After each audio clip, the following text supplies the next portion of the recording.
So this is homework 3, question 6, also known as 9.1.33.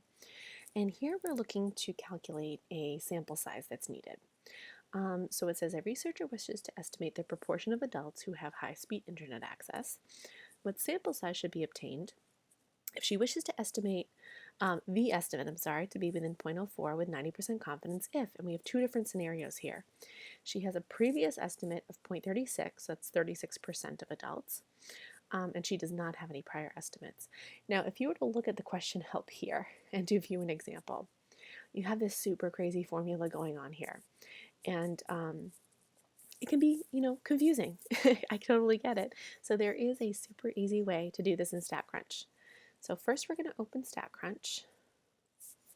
Let that boot up here.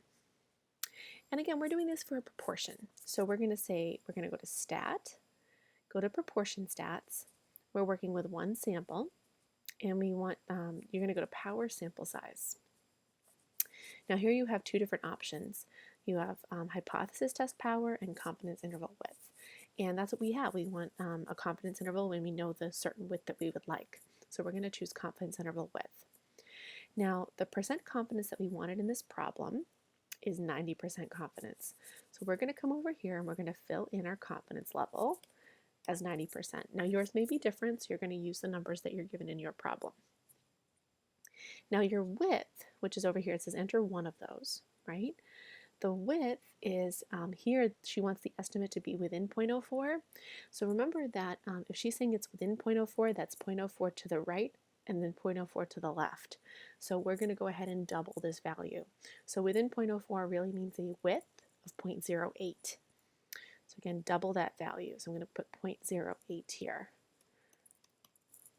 Now here's your target proportion. We're not going to fill in sample size because that's what we'd like to get, right?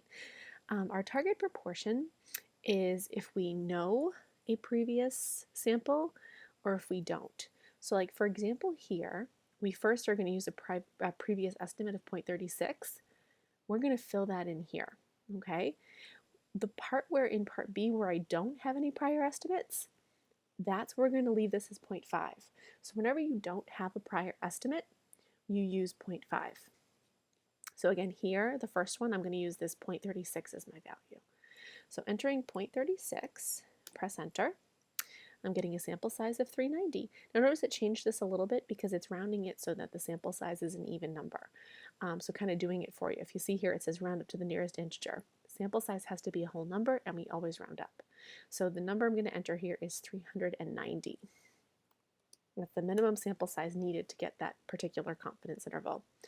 Now in part B, again, I don't have any prior estimates. I'm going to go back over here. Let me change this back to my 0.08. And I'm going to put my target proportion as 0.50. So if we don't have a prior estimate, we use 50% and click compute. So my new sample size would be 423.